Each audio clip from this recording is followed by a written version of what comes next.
Hi, hello, welcome back to my channel. How are you? Today I wanted to share a recipe known as the South as a delicacy called boiled peanuts. In the South you can't say boiled peanuts. We will slap you and then give you something good to eat. But anyway, they're called boiled peanuts. You got to have the right tools because, you got to stir them. We'll get to that. You need a big GI pot. A lid preferably with one of these, 4 quarts of coffee, an entire box of salt, a 44 and a 40, and here's the ones, here is the, if you wanted to put flavor to them instead of just eat them salty, you can add that. So once you poured all your peanuts in, you want to fill it up with water one time, let it sit for an hour. Take this doohickey, what I do with the doohickey. Oh yeah, because don't any of you wives have husbands that can't clean up after themselves on the stove? Or when you put something away and he puts it somewhere else? Oh, $20 Rachel Ray's EVVO, which has vegetable in it. Sorry, Rachel. Anyway, so after they've soaked for an hour, like you can see here, the dirt is truly embedded. That better be dirt. Yeah, it's dirt.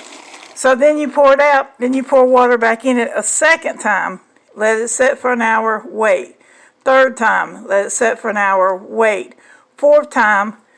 Put water back on it. Put water back in it. Put it back on the stove. Bring it to a now rolling boil on high until you can see more foam. You'll catch a lot of black foam. That means that you must take your doohickey strainer, strain them out, rinse them good, and you're good. When I was a little kid, we didn't have Band-Aids and helmets and knee pads. Grandpa always said, "Oh, put a little dirt on it." Or what was even funnier is my grandma would take my granny, or my grandpa, I'm sorry. I have asthma, this is hard. My granddad takes some of his spit and chewing tobacco and literally put carcinogenic spit on our wounds and then tell us to go put some dirt on it. Yeah, so there we go. Now I forgot where I was at. So after you have completely washed them 4 times, and it's time consuming, that's why they're so expensive on the side of the road, because it's labor intensive, but it's delicious. So after you've cleaned them, you want to put them on the stove. After the last boil, to make sure, because you got 4 boils. On that 4th boil, put them on the stove with water, and you'll see a gray murky. That means, like I was saying, sorry to repeat, strain them for the final last time, then they're good. Like I said, a little dirt.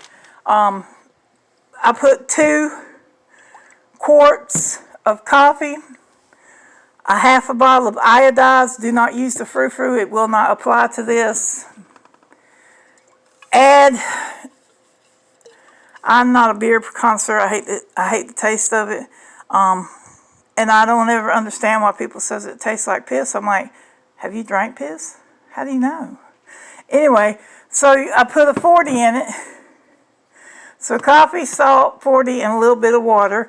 Let that cook down. Now once it starts, and these are going to shrink, so once they start cooking down, add both of your 40s. By now you should have a pinto bean colored broth.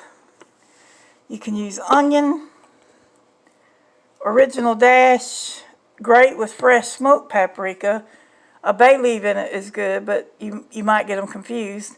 My favorite, white pepper, and for you black pepper fans. So there's all your ingredients. This is how you make them.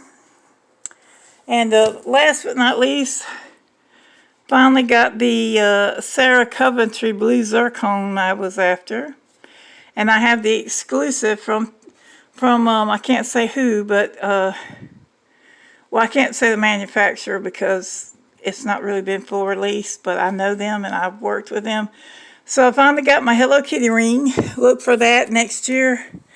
And of course the rock that broke my arm that he gave me many ago is back in rotation. And look what those nails do to my fingernails. Why and how, I don't know. They hurt. Anyway, have fun making your peanuts. If they turned out for you, let me know. It is an arduous process because once you've put in all your ingredients, all you can do, after you've went through a 4-point clean, a 2-point boil, another boil, and you can add additives and water and salt. You want to cook them in a lot of salt. So, okay, that's my story, and I'm sticking to it.